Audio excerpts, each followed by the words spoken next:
Buenas tardes a todos. Soy Andrea Horta, especialista de producto en Cardiva, y bienvenidos al webinar de miomas uterinos por radiofrecuencia, preservando la fertilidad. En primer lugar, agradecer a todos los participantes vuestra asistencia y espero que todos os encontréis bien en esta situación tan complicada que estamos viviendo. Así que nada, muchísimas gracias por compartir con nosotros este ratito y espero que sea de vuestro interés. Bueno, la ponente de esta sesión es la doctora Victoria Rey. Ella es ginecóloga y responsable de la unidad de miomas uterinos en la clínica Care Mujer de Sevilla. Y nada, agradecerte, Victoria, en nombre de todo el equipo de Cardiva, que compartas con nosotros tu experiencia. Muchísimas gracias. La doctora Victoria Rey lleva utilizando esta técnica de radiofrecuencia desde 2015 y bueno, va a presentar un poco su experiencia y un poco lo que es la técnica en sí. La charla va a tener una duración aproximada de 1 hora, durante la cual primero Victoria nos contará su experiencia y dejaremos unos minutos al final para unas preguntas. Así que nada, sin más, muchas gracias a todos por participar y espero que disfrutéis la sesión. Victoria, cuando quieras. Sí, muy bien. Muchas gracias, Andrea. Quiero agradecer a todos los que os habéis podido conectar y a los que estáis en ello, porque el tema os haya interesado como para ello. Para mí lo es, lógicamente. Y quiero agradeceros, Andrea, Jaime, el equipo de Cardiva, que me lo ha puesto muy fácil y lo ha hecho súper bien. Y bueno, agradecer también a la tecnología que nos permite seguir explorando experiencias, intercambiando conocimientos sin problemas de aforo ni de movilidad, ¿no? Entonces, muchas gracias por eso. Muchos de vosotros ya sabréis que desde el 2015 estoy realizando la técnica de radiofrecuencia para tratar los miomas. La técnica surgió realmente, bueno, pues porque conocí ese tratamiento para otros tumores y todo eso unido a una necesidad que detectamos, porque seguramente todos vosotros habéis encontrado y nos seguiremos encontrando miomas que no pueden abordarse quirúrgicamente y que sin embargo dan síntomas en la paciente o bien dan problemas de sangrado o en otros casos, como nos vamos a centrar más en el día de hoy, dan problemas de fertilidad en forma de abortos de repetición, de fallos de implantación. Estamos hablando sobre todo de miomas tipo 2, 3, 4 de la FIGO. Y por tanto, pues por eso surge la necesidad de buscar otra forma que pueda conseguir que estas mujeres preserven la fertilidad, preserven su útero y además indemne, y alterando mínimamente su capacidad de embarazo. Como decía, la técnica había sido utilizada previamente por los radiólogos, a partir de los cuales yo aprendo la técnica. En los años 90 ya se estaba utilizando la radiofrecuencia para los osteomas osteoides y muy seguidamente se comenzó también a utilizar en metástasis hepática. Y los radiólogos son los que me acercan a la técnica y me enseñan cuáles son las bases y cómo se utiliza. También se había utilizado la radiofrecuencia para miomas hacía tiempo, solamente que se había utilizado mediante técnicas mediante abordaje un poco más complejo, a través de la laparoscopia o por vía transabdominal, siempre un poco más, son técnicas un poco más complejas que las que nosotros luego ya a partir de 2015 vinimos a aportar. Y el inicio es ese, el inicio realmente, por eso hoy queremos orientar la formación a esa relación entre la radiofrecuencia y la fertilidad y la radiofrecuencia, porque realmente el origen y donde más se utiliza y el porqué de la radiofrecuencia es justamente para ello, para preservar la fertilidad y por tanto para preservar el útero y su función. La formación va a estar dividida en 4 apartados. El primero de ellos, que es la radiofrecuencia y cómo se aplica en los miomas, cuáles son los resultados, lo que está publicado hasta ahora, qué ocurre en caso de embarazo, que es una pregunta que hace tiempo no tenía mucha respuesta, pero ya prácticamente la tiene y cuál es la experiencia que nosotros podemos aportar de lo realizado hasta ahora. En cuanto a qué es la radiofrecuencia, todos sabemos que son ondas electromagnéticas a 400 MHz. A esa frecuencia las ondas electromagnéticas producen entre 90 y 100 grados de temperatura que aplicados a un tejido pues producen una necrosis coagulativa. Eso supone una muerte celular irreversible que hace que el organismo ponga en marcha una serie de mecanismos primero inflamatorios y después reabsortivos y va eliminando el tejido necrótico. Esa es la base por la que los miomas van disminuyendo de volumen. Aunque no es el efecto más prioritario de la radiofrecuencia, el objetivo primero de la radiofrecuencia es inactivar los miomas y por tanto el efecto deletérea sobre el útero y el endometrio, y posteriormente tiene lugar la disminución de volumen por esa razón, porque el organismo va disminuyendo el volumen de los miomas, perdón, el organismo va absorbiendo ese tejido que no sirve, que detecta como tal, y es lo que hace que veamos en ecografía que el volumen del mioma cada vez sea menor. Y eso es lo que ocurre no solamente en el mioma, sino en el resto de los tumores que los radiólogos tratan por radiofrecuencia. Para aplicar la radiofrecuencia necesitaremos un generador de radiofrecuencia, una máquina que nos transforma la energía eléctrica de la pared a ondas electromagnéticas y un electrodo, que veis este dispositivo en forma de aguja, concretamente mide 35 centímetros, que es lo que nos permite llegar hasta el mioma más alejado de la vagina. Yo no he tenido todavía ningún mioma con el que no se pueda acceder con esta longitud. Solamente la porción distal del electrodo es activo, es decir, de toda esta longitud de aguja, todo es un material aislante que no es conductor y solamente el extremo, el centímetro final, el último centímetro, es el que emite radiofrecuencia. De manera que de una forma circular, es decir, haciendo un círculo en 3 dimensiones, más bien una esfera, produciremos necrosis de 1 centímetro cúbico. O dicho de otra manera, ese centímetro final de la punta, cuando empieza a emitir radiofrecuencia, crea una esfera de 1 centímetro cúbico a su alrededor, que es necrosado mediante la técnica. Vemos que el electrodo tiene un cable de conexión, esta porción negra que va conectado al generador que emite la energía, y también veis este sistema como de una vía, y realmente así lo es un sistema de 2 colores, este color azul y el blanco, que supone un circuito constante de suelo fisiológico muy frío, tiene que estar siempre a menos de 22 grados, que circula por dentro del electrodo durante todo el tiempo. La razón de eso, después más adelante, cuando veáis cómo se va realizando la técnica, veréis que lógicamente no todos los miomas miden 1 centímetro cúbico y por tanto necesitamos realizar varias ablaciones para tratar todo el volumen de un mioma. Pues como hay que ir moviendo de sitio el electrodo, necesitaremos que la aguja siempre esté fría para que, aunque haya producido 90 a 100 grados de temperatura, al mover la aguja no hagamos ninguna lesión en tejido sano, ¿vale? Entonces siempre va a estar circulando un líquido frío que va a permitir que la aguja siempre esté fría. Como decía, lo que realmente nosotros vinimos a aportar es la aplicación de la técnica por vía vaginal. Existía algún sistema antes por vía transcervical, pero suponía una limitación, y es porque el sistema había que introducirlo a través del cuello de la matriz y solamente podían tratarse aquellos miomas que estuvieran muy cercanos a la cavidad. Por tanto, era muy limitado y además muy impreciso, porque utiliza un sistema paraguas que emite radiofrecuencia en un montón de electrodos chiquititos que además no son demasiado controlados por ecografía, y no era realmente el mismo sistema que nosotros pusimos en marcha.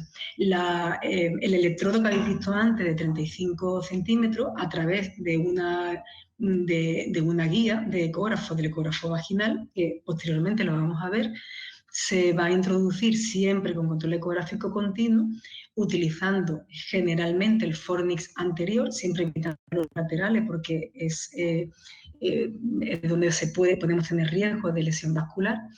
Por tanto, generalmente fornix anterior, con la posición enante del útero, va a ser la vía que más frecuentemente nos va a pedir el mioma para ingresar en el mismo, o bien fornix posterior o transcervical. Va a depender del lugar, del tamaño o de la forma más fácil de acceso que tengamos dependiendo del mioma.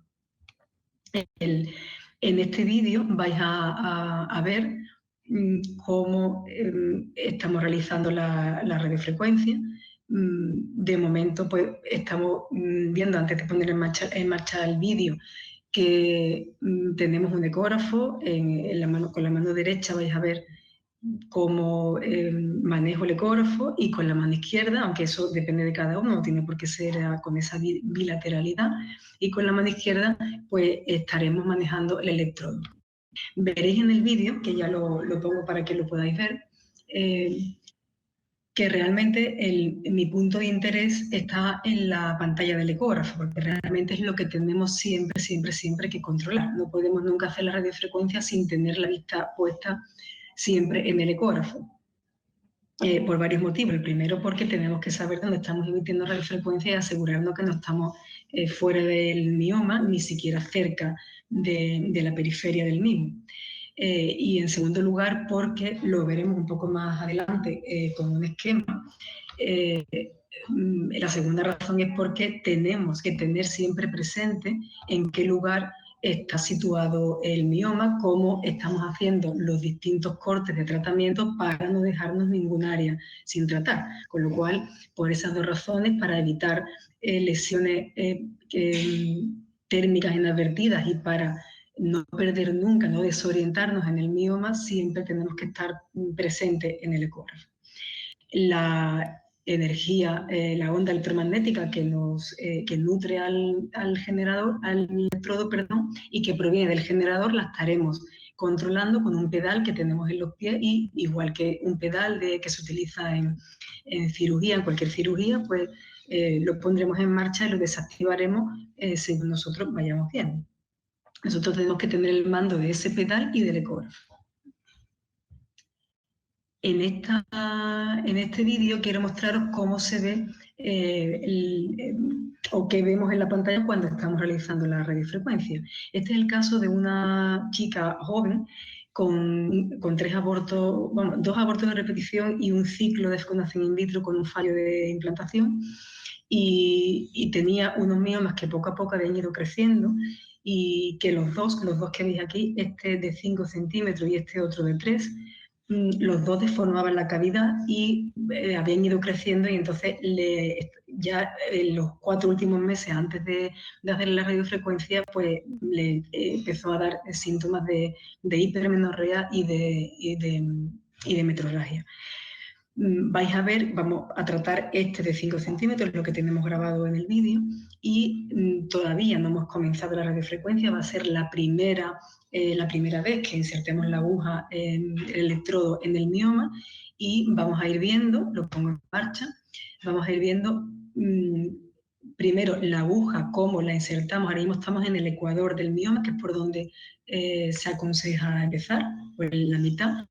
Hemos activado ya la radiofrecuencia, el sistema, es decir, yo ya he pisado el pedal, y vais a ver que se forma una nubecita blanca más o menos esférica. Ese es el primer punto de ablación, ¿vale? Lo pongo de nuevo otra vez. Primero vamos a ver cómo insertamos la aguja, no hasta el final del mioma. Debemos dejar siempre un margen de 1 centímetro desde la punta de la aguja hasta la cápsula, ¿vale? Es una distancia de seguridad. Y cuando ponemos en marcha el comienzo de la radiofrecuencia, pues vemos cómo se forma ese área esférica hiperrefringente redondeada. Veremos que aquí hay un primer área de ablación, que luego me muevo más hacia arriba, y luego de nuevo más hacia arriba. Me refiero más hacia arriba en la pantalla.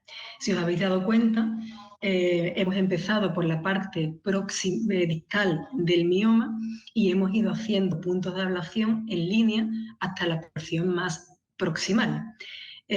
Siempre debe ser así porque si tratamos todo el área que esté más cerca nuestra, más proximal, pues el tejido miomatoso que haya posterior a esa nube hiperrefringente que creemos no será visible porque nosotros mismos nos hemos dificultado la visión.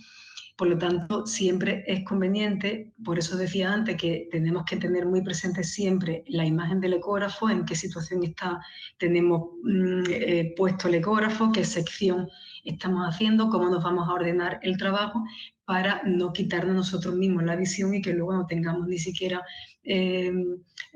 claro qué áreas nos quedan por tratar, ¿no? En este vídeo pues, vamos a prestar atención al visor del generador. Por un lado, quiero marcar atención en este valor, que es la temperatura que tiene ese suero que os decía que tiene que estar circulando siempre por el electrodo. También quiero mostrar este valor, que es donde pone 150 vatios, es la potencia máxima a la que debemos tratar un mioma, porque por encima de esa potencia no conseguiremos una necrosis, sino que conseguiremos una escara que el organismo le costará mucho más trabajo eliminar porque va a ser más duro que la degradación o la transformación que sufre un tejido necrótico. ¿Qué potencia requiere cada mioma? Va a ser diferente, pero no somos nosotros, afortunadamente, los que tenemos que hacer ese cálculo. Eso ya los físicos se encargaron de hacerlo, y porque la radiofrecuencia, como funciona el generador de radiofrecuencia, es basado en una relación muy perfecta entre el valor de la impedancia y la potencia. Es decir, la potencia que requiere un mioma va a depender de cuánto de denso es y, por tanto, de qué impedancia ofrece. Los miomas van a empezar siempre con una impedancia baja porque son bastante duros y subirán posteriormente, una vez hecha la ablación, la impedancia subirá, el valor de la impedancia subirá porque el tejido se ablanda. Veremos ahora en el visor cómo a medida que la impedancia va subiendo, la potencia emitida va bajando, de manera que cuando ya el tejido está completamente necrótico y la impedancia se localiza y se mantiene en valores altos, la potencia se nos vuelve a cero. ¿Vale? Luego vamos a ver un baile muy sincronizado, muy armónico entre la emisión de radiofrecuencia, qué potencia utiliza en función del valor de la impedancia, y cuando el sistema detecta que no puede seguir emitiendo radiofrecuencia porque el tejido ya ha conseguido una necrosis eficaz. Lo pongo en funcionamiento y vais a fijaros en el inicio del vídeo. Vemos que la impedancia va a aparecer en torno a 100, la impedancia basal. Según eso calcula la potencia en la que debe tratar, y en el momento que la impedancia sube, nos baja la potencia. Vuelvo atrás porque ahí vais a ver una serie de puntos de ablación concatenados y por eso vais a ver ese baile que os decía antes. Luego impedancia en 100, sube hasta 150.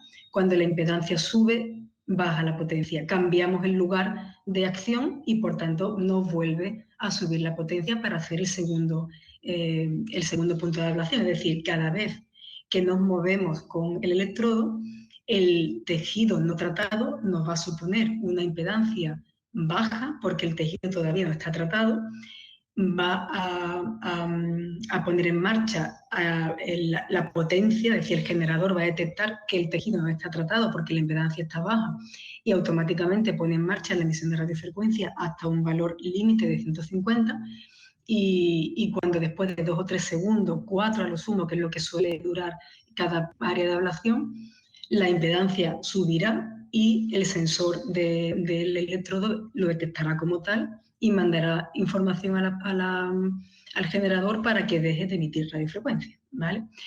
Hay miomas que muchos, este concretamente es un mioma bastante duro que requería hasta 150 y llegaba a ese límite, pero hay miomas, por ejemplo, que el máximo de potencia a la que llega son 120 o 130, porque el valor de impedancia así se le está requiriendo.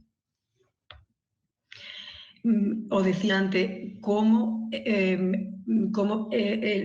hacemos para mantener de una forma ordenada el tratamiento de un mioma.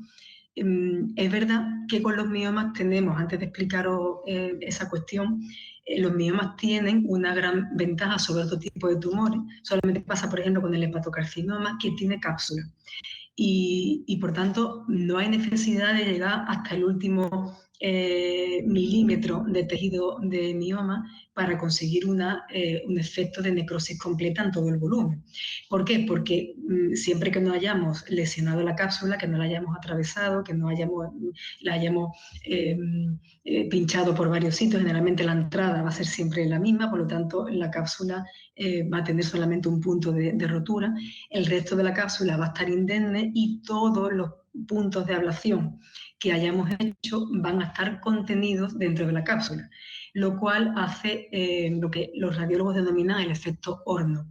El calor producido dentro en cada punto de ablación o en cada área de ablación va a hacer que todas esas áreas se conecten entre ellas, es decir, el calor se va difundiendo y las áreas de ablación acaban fusionadas por completo y abarcando todo el volumen. Es una cocción muy homogénea que en el caso de los miomas se consigue sin tener que abarcar completamente todo el área al milímetro de mioma, con lo cual vamos a ir haciendo, ahora lo vais a ver, una serie de líneas de ablación, como la que habéis visto en el vídeo real, pues ahora yo la voy a representar en el esquema, ¿vale? Siempre, como digo, empezando desde la parte más alejada del cuello de la matriz o más distal a nosotros hacia más proximal, ¿vale?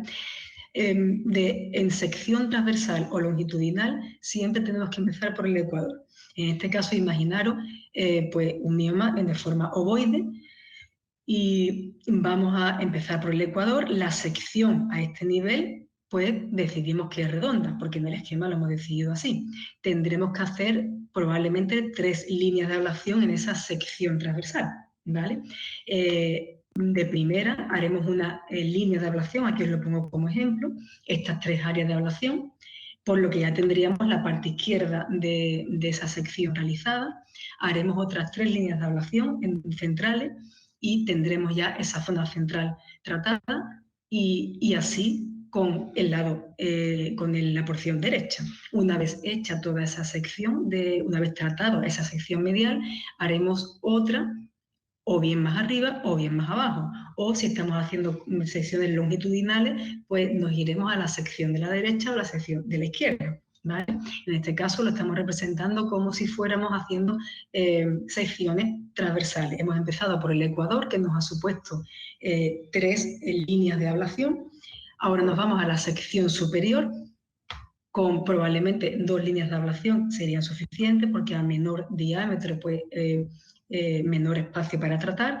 Así llegaríamos hasta la zona apical y haciendo otras 2 secciones más abajo completaríamos el tratamiento. Como os digo, no es necesario llegar a todo, al último milímetro del mioma, porque va a ser finalmente necrosado por esa expansión y contención del calor.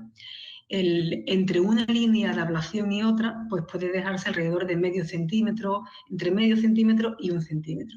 Con ello es suficiente para que luego esa fusión entre áreas de ablación consiga la necrosis completa del mioma. ¿Cuáles son los resultados? Ya nosotros en 2018 publicamos el primer trabajo con un número importante de pacientes, 250. Hasta ahora por vía transvaginal no se había publicado nada hasta ese momento. Sí había, como decía, el sistema Sonata en Estados Unidos, que requiere esa introducción del electrodo a través del cuello, llegar a cavidad y a través de un mini ecógrafo que tiene la punta poder tratar miomas que están cercanos a la cavidad, y tenía esa limitación. Pero como tal, el sistema de emisión de radiofrecuencia, de tratamiento de mioma por radiofrecuencia por vía transvaginal, pues el trabajo nuestro fue el primero, con bastante buen número de pacientes, fueron 205 mujeres, con miomas sintomáticos tipo 2-3 de la FIGO, con un volumen medio de 122 centímetros cúbicos, es más o menos equivale a miomas de diámetro mayor de 6 centímetros. y publicamos unos resultados del 60% de reducción del volumen 6 meses después, coincidente con todo lo que se había publicado hasta ahora. La reducción de volumen, casi todos los trabajos, ya sea por vía transvaginal o por vía laparoscópica, que ha sido la más utilizada, el porcentaje de reducción es en torno al 60%. Sí quiero especificar que ese porcentaje de reducción se cumple y es incluso mayor siempre que estemos hablando de miomas menores de 6 centímetros. Cuando los miomas son mayores de 6 centímetros, la reducción de volumen no es demasiado importante. Sí vamos a conseguir efectos, la radiofrecuencia sí va a conseguir solucionar síntomas como, por ejemplo, la hipermenorrea, que, como veis aquí, publicado en el 100% de los casos se corrigen los problemas de hipermenorrea, pero se van a corregir esos problemas porque el mioma se inactiva, porque convertimos el tejido miomatoso que produce sustancias inflamatorias, sustancias vasoactivas, un alto nivel de estrógeno, lo vamos a inactivar y va a dejar de ser funcional, pero no va a reducir el volumen. Sin embargo, aquellos miomas mayores de 6 centímetros sí van a tener una reducción media a los 6 meses del 60%, y cuanto menor sea el volumen inicial del mioma, mucho más es la reducción final, de manera que hay miomas que a los 6 meses cuando los ve, o algunos al año, ya ni siquiera los podemos percibir, lo podemos ver por ecografía. En este trabajo publicamos un 2,4% de complicaciones, grado 4 de Clavien-Dindo. El grado 4 de Clavien-Dindo es aquellos casos que necesitan intervención quirúrgica posterior.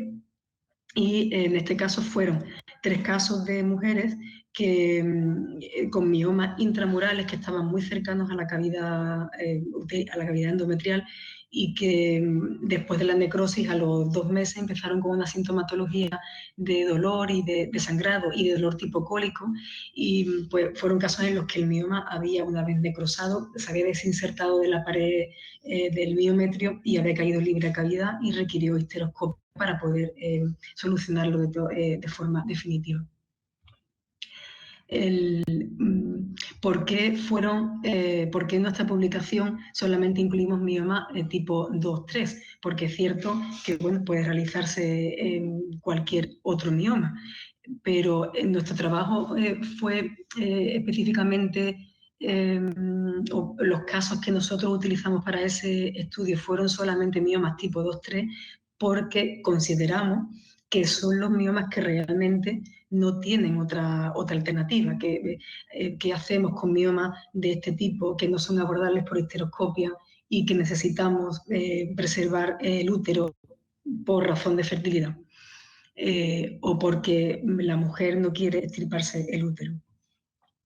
¿Por qué miomas 2-3 sintomáticos? Porque los miomas que no son sintomáticos no tienen que tratarse ni por radiofrecuencia ni por ninguna otra vía. Lógicamente, la radiofrecuencia no he visto muchos casos de compañeros que han ido iniciándose la radiofrecuencia y me preguntan por casos de miomas que, cuando tú terminas de ver el caso clínico, no, ¿por qué vamos a tratar el mioma si no tiene un porqué, no tiene una justificación? Es decir, las indicaciones de por qué hay que tratar un mioma siguen siendo las mismas de siempre, lógicamente.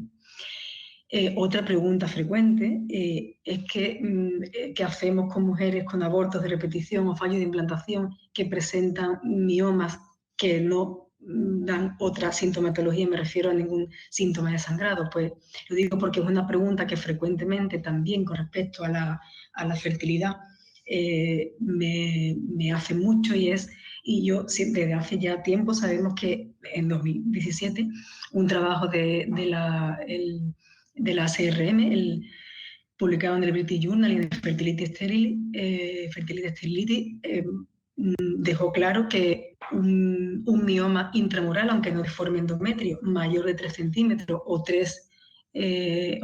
un número mayor de 3 miomas intramurales, insisto, aunque no deformen endometrio, disminuyen la implantación.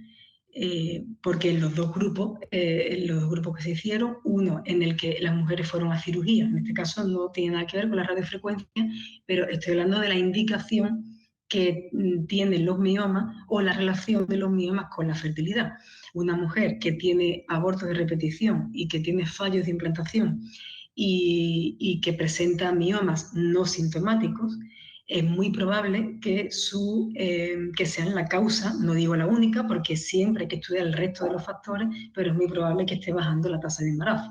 Entonces, en 2017, el trabajo de Christopoulos fue un prospectivo en el que la mitad de las mujeres fueron a miomectomía y la otra mitad no hicieron ningún tratamiento quirúrgico. La tasa de embarazo después de fecundación in vitro fue bastante más elevada, con diferencias estadísticamente significativas en el grupo de mujeres que habían pasado por una miomectomía previa que en el grupo que no se había intervenido.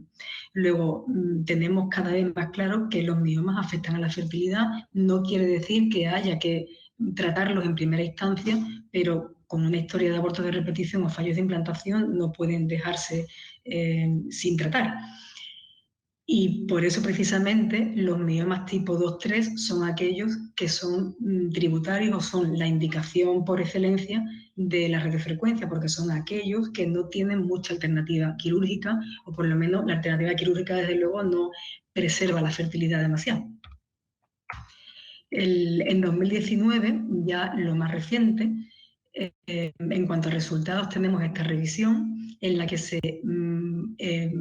analiza todo lo publicado en radiofrecuencia, en tratamiento de miomas por radiofrecuencia, teniendo en cuenta trabajo en los que se ha utilizado las 3 vías de abordaje de la radiofrecuencia: la vía laparoscópica, la vía transabdominal y la vía transvaginal. Como conclusión, ellos sugieren que la radiofrecuencia es una alternativa, es un tratamiento perfectamente útil para la mayoría de las mujeres con mioma sintomático.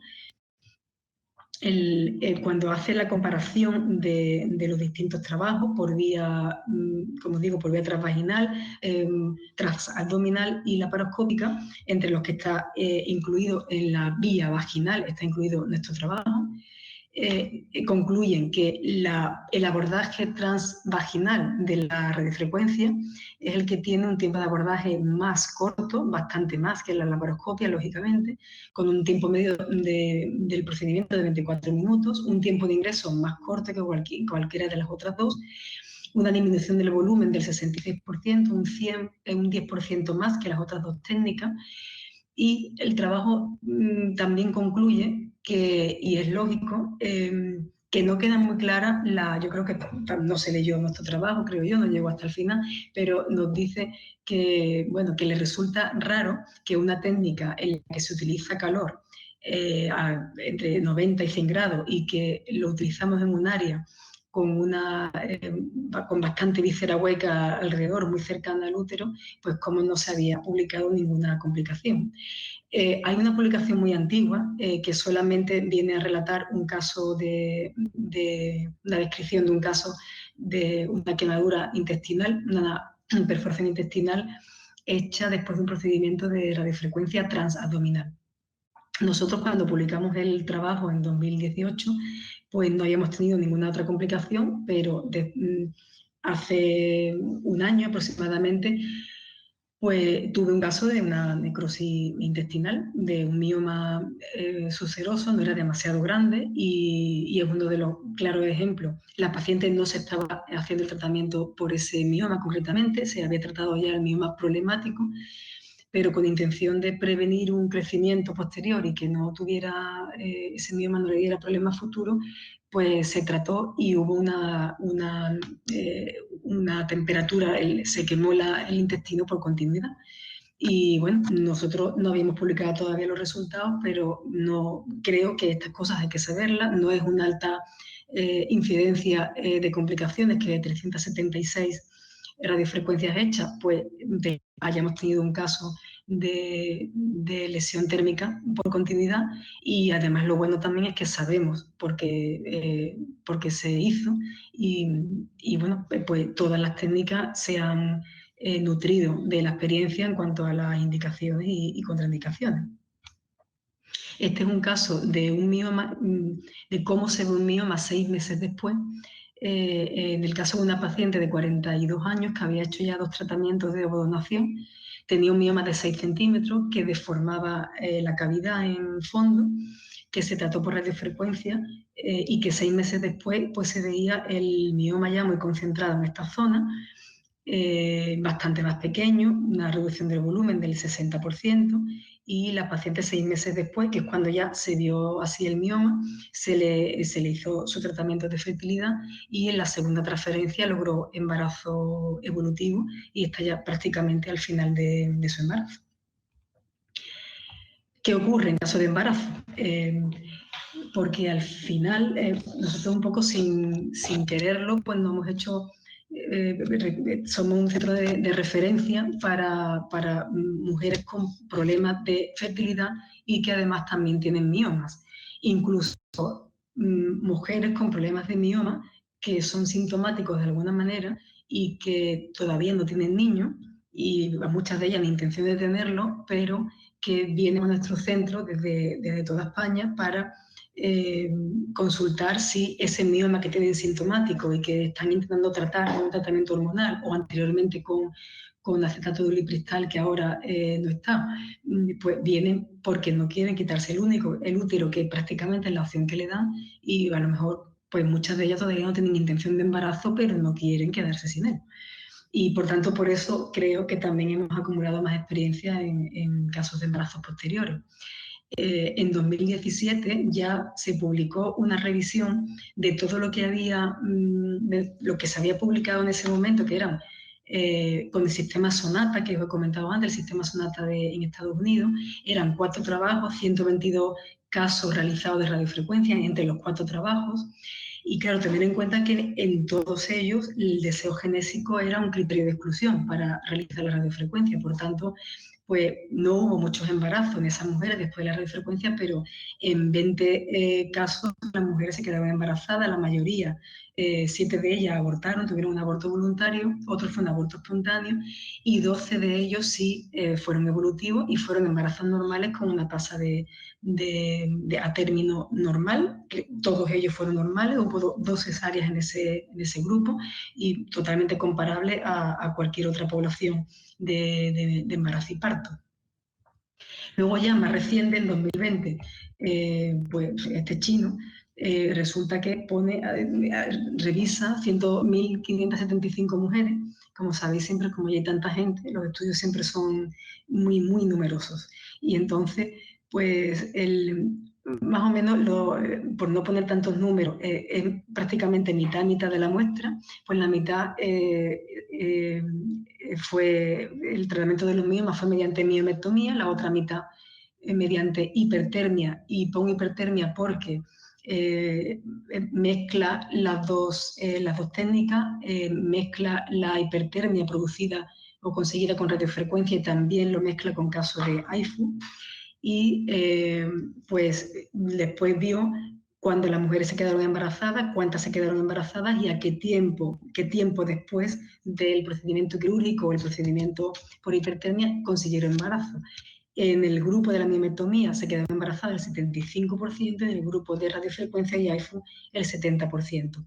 El tiempo medio a partir del cual hubo la mayor parte de los embarazos parece que fue un poco antes en el grupo de hipertermia, pero sin diferencia estadísticamente significativa, con lo cual no se puede concluir que se pueda conseguir el embarazo antes y después.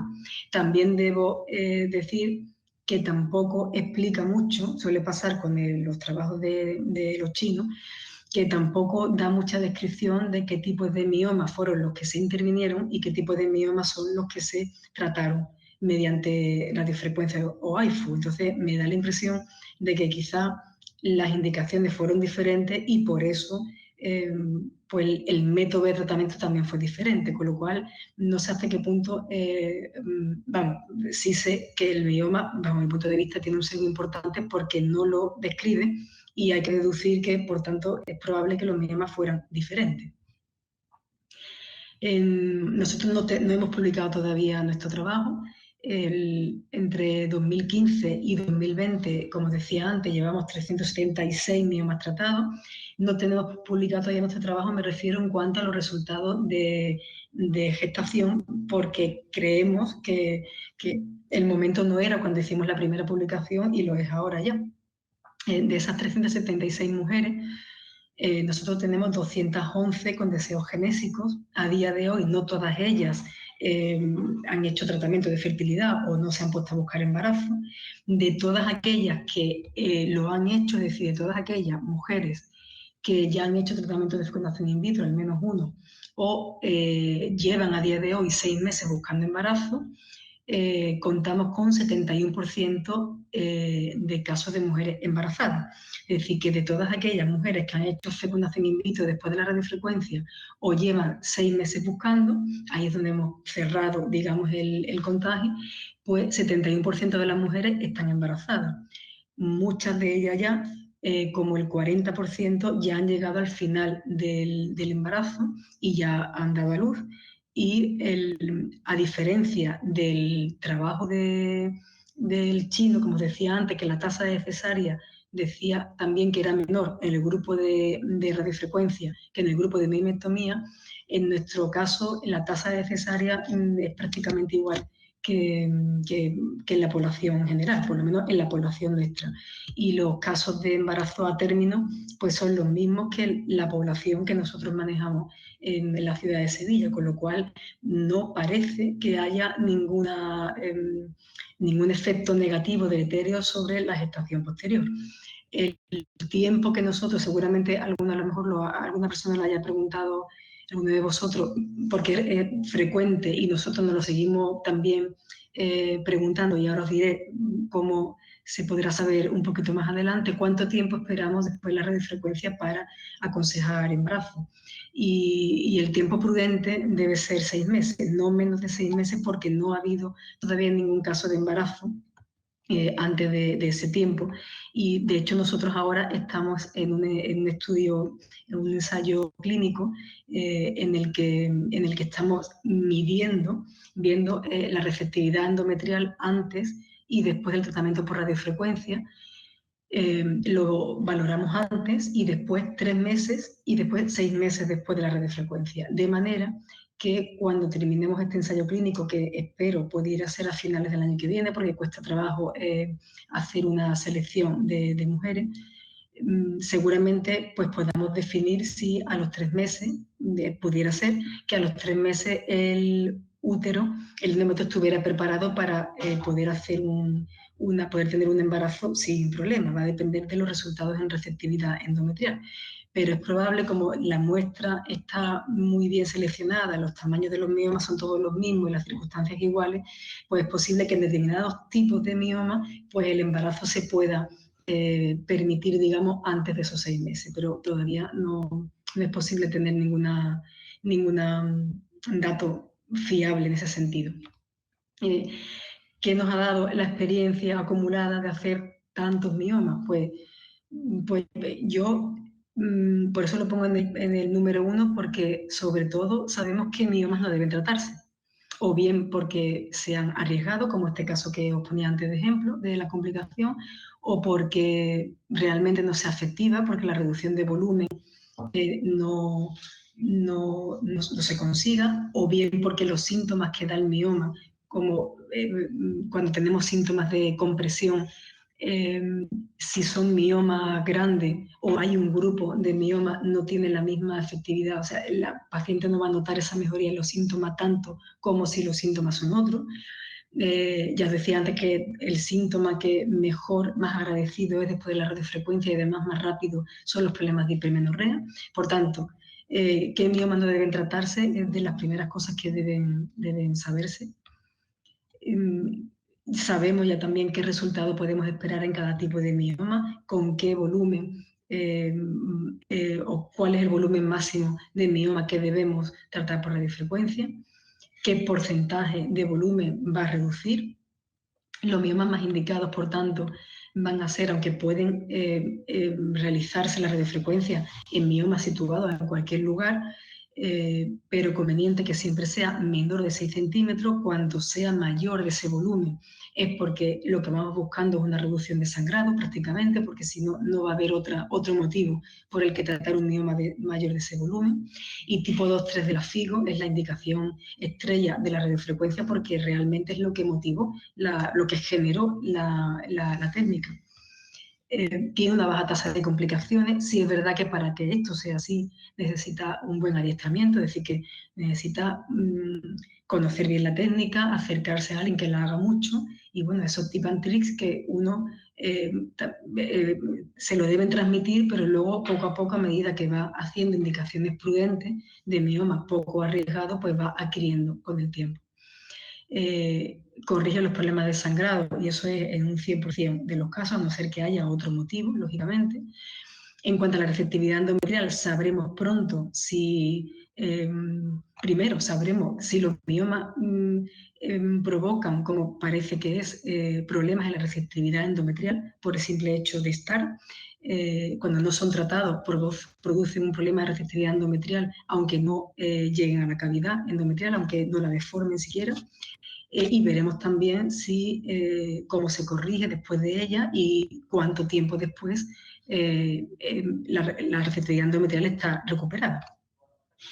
Y sabemos también que la gestación posterior a término es lo más usual que ocurra después de la radiofrecuencia. Es importante que sepamos que no ha habido ningún caso de rotura uterina, ningún caso de complicación grave en ningún embarazo. Cuando pongo gestación posterior a término es que es lo más frecuente. El porcentaje de recién nacidos pretérmino es bastante bajo y compatible perfectamente con esta población. El índice de cesárea igual, o de complicaciones de preeclampsia, diabetes o desprendimiento de placenta exactamente igual que la población general. Por ejemplo, en nuestro caso no ha habido ningún caso de esto último, de desprendimiento de placenta, por ejemplo. Hasta ahora esto es todo. Creo que he preferido hacerlo bastante corto, bastante conciso, porque prefiero, y así lo hemos querido, todo el equipo que ha organizado el webinar, lo hemos preferido hacer así, que haya un buen turno de preguntas o de debate. Y sí, no me gustaría cerrar en la formación, y es la primera vez que lo he hecho, pero es de las personas a las que más agradezco, y que ahora que probablemente tenga más público que en algunas otras ocasiones, pues va a ser el momento. Y es a mi anestesista, al doctor Gabriel Llanes, porque, bueno, todos los que han estado conmigo en quirófano y me acompañan cada día, y todos los ginecólogos que me visitan de fuera lo conocen, no hay otro igual. Probablemente me atrevería a decir que en toda España, aparte de su destreza como profesional, es un ser humano increíble. Y imaginaros en todo este tiempo, sobre todo en los inicios, pues los tiempos quirúrgicos, el riesgo, la inquietud, y no he tenido nunca jamás una compañía de una anestesista que me haya permitido hacer prácticamente todo. Así que, Gaby, muchas gracias. No tengo más remedio que nombrarte. Nunca lo he hecho, pero creo que lo merece. Pues nada, eso es todo. Si hay alguna pregunta, Andrea. Sí, muchas gracias, Victoria. Creo que ha sido una charla muy didáctica y muy clara para todos. Pero bueno, surjan algunas dudas por el chat, te las voy a ir trasladando. ¿Cuántas embarazadas en números absolutos has tenido tras el tratamiento con radiofrecuencia? En números absolutos, pues si me da un minuto. Sí, claro.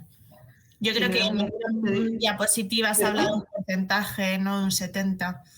Me ha parecido ver. Ahí es que estoy buscando en el ordenador, por eso digo que si me das un minuto. Han sido 102 mujeres, 102 embarazos. Algunas de ellas, ahora no sabré decirte cuántas están todavía que no han parido. Si te lo puedo decir, 102 mujeres se han embarazado. Ese 71% de tasa de embarazo son 102 mujeres. De esas 102 mujeres, te diría que aproximadamente 50 y tantas han llegado ya a parto. Y es decir, que las que tenemos analizadas en cuanto a cómo ha ido el embarazo, parto, a término, pretérmino, complicaciones, Son alrededor de 50, pueden ser. Ese número no me es ahora fácil de encontrar, pero 102 son las mujeres embarazadas en total. Perfecto.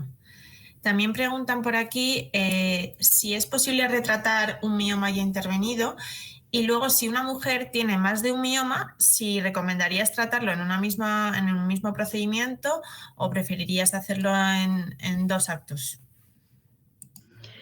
No, a la primera pregunta, un mioma que se ha tratado ya por radiofrecuencia, no tiene mucho sentido volverlo a tratar, porque si los necesitamos volver a tratar es porque no ha cumplido expectativas, es decir, o bien no ha cedido el problema de sangrado, o bien no ha disminuido de volumen como para eliminar, no deformar cavidad o el síntoma que hubiéramos ido buscando solucionar.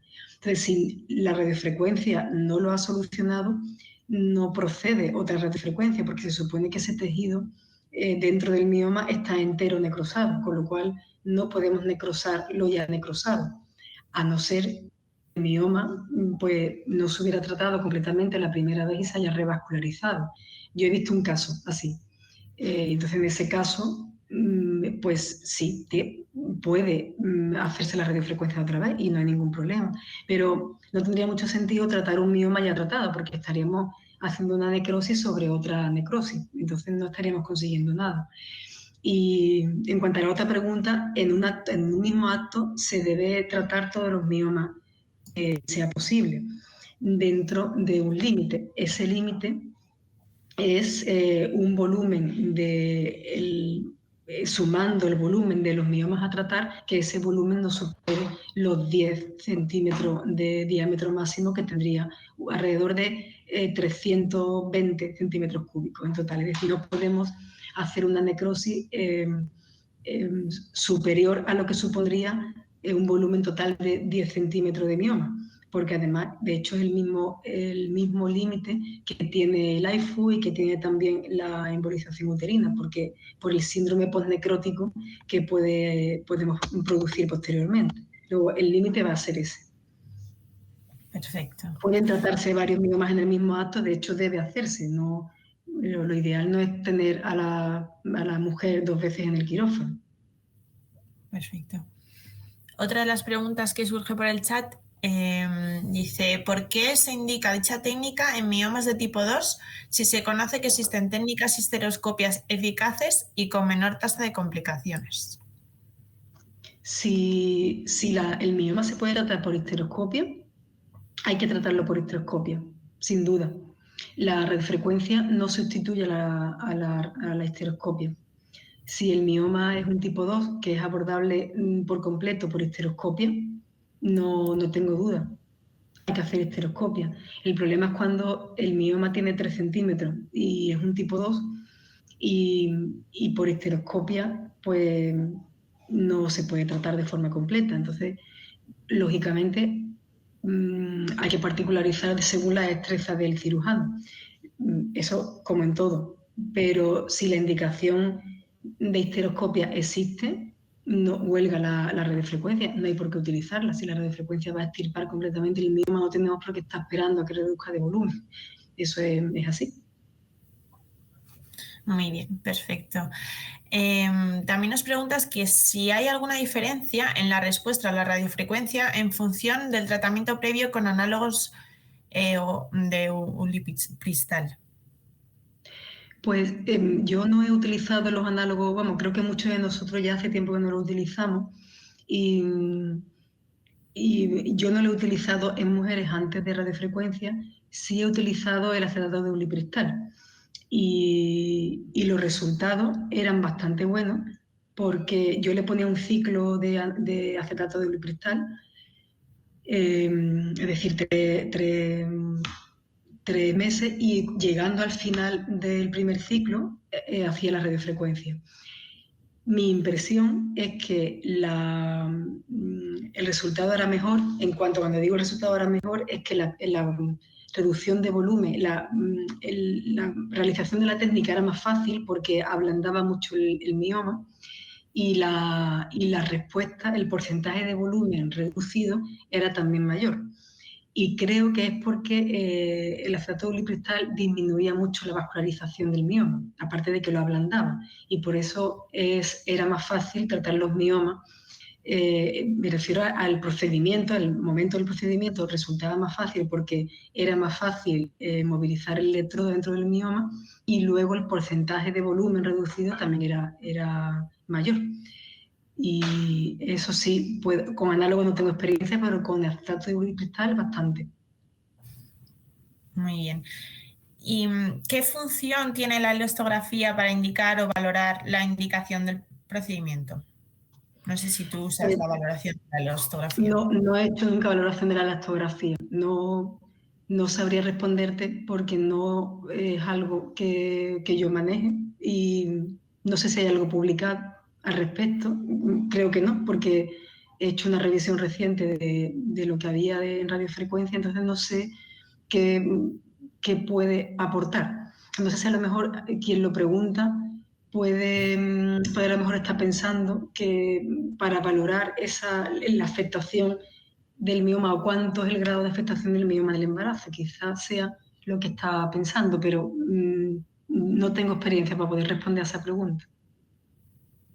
Muy bien. Hay algunas preguntas más en cuanto a algo más práctico, ¿no?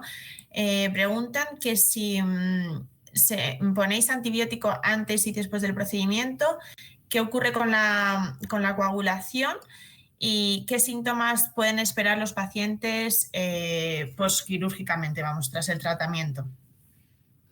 Pues esa es una pregunta interesante y no he querido profundizar demasiado en ello. Sí, ya aprovecho, en un paréntesis antes de responder la pregunta, que la técnica, ya habéis visto, se hace en quirófano, se hace bajo sedación, por eso luego la recuperación es tan rápida y se van a casa. Nosotros le ponemos siempre a todas las pacientes quirúrgicas, le administramos cefazolina, 2 gramos antes de entrar en el quirófano, en nuestra sala prequirúrgica, en la habitación. Y como una semana, 15 días antes, se le indica que tomen 1 gramo de acitromicina para evitar manipular la zona sin saber si tenemos alguna bacteria que nos pueda dar algún problema de infección. Eso antes de la técnica. Como os digo, un sobre de citromaz de 1 gramo y en el quirófano 2 gramos de cefazolina. Posteriormente se van de alta con antibiótico preventivo y con antiinflamatorio.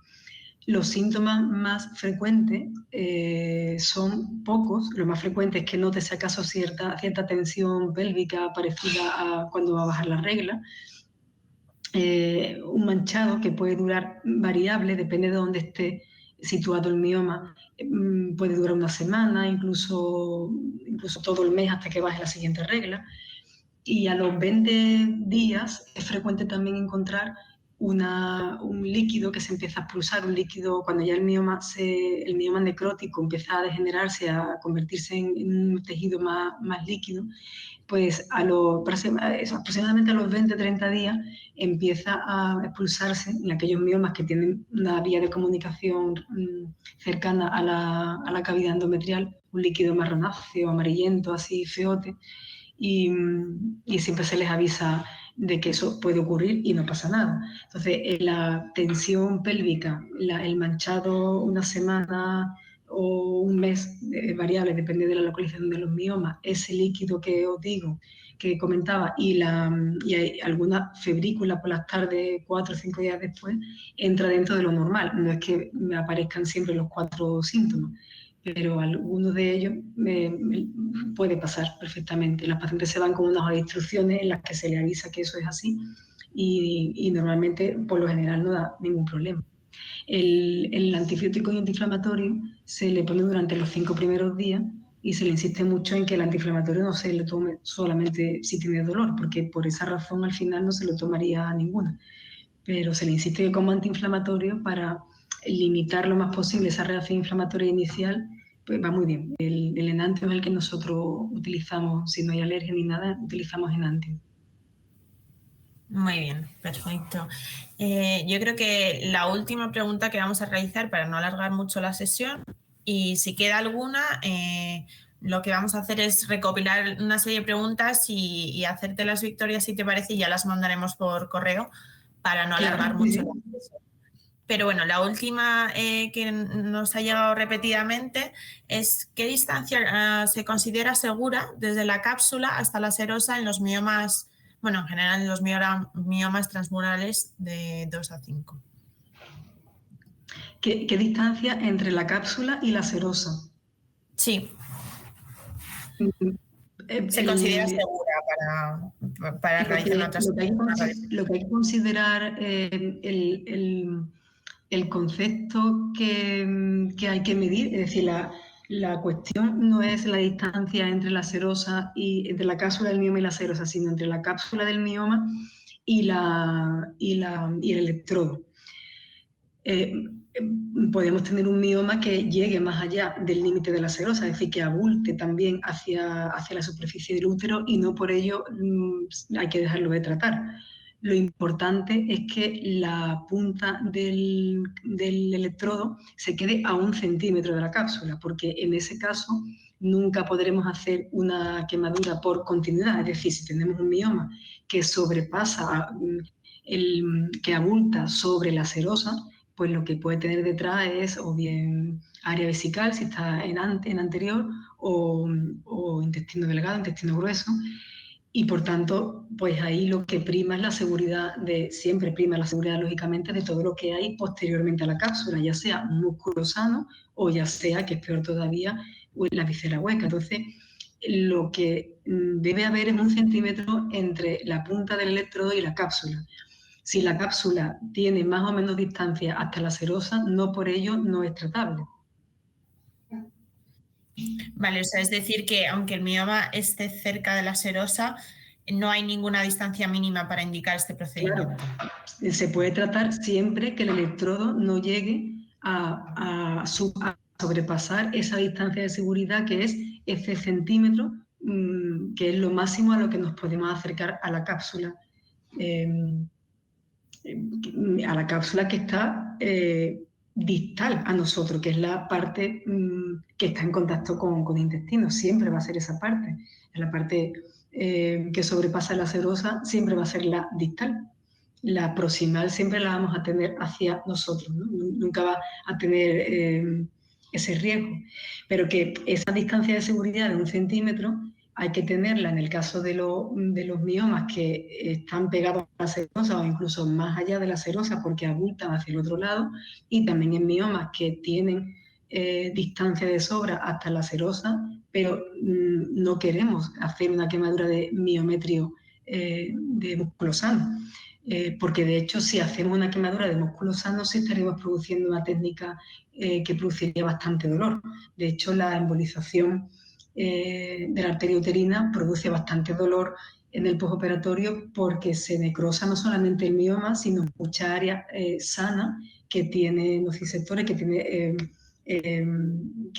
tiene terminaciones nerviosas dolorosas, y entonces pues estamos tratando un músculo, un tejido sano, ya sea músculo, ya sea ovario. Entonces en este caso tampoco un mioma que no estuviera cerca de la serosa tendríamos que tener las mismas precauciones, es decir, a 1 centímetro de la cápsula. Si el mioma está pegado a la serosa, a 1 centímetro de la cápsula. De esa manera va a ser muy difícil hacer una lesión intestinal. Muy bien, yo creo que ha quedado muy claro. Bueno, Victoria, pues nada, muchas gracias. Yo creo que damos por finalizada la charla y ha sido una exposición magnífica. Muchas gracias a todos los participantes por asistir y nada, espero que nos podamos ver muy pronto. Muchas gracias. Pues sí, muchas gracias, Andrea.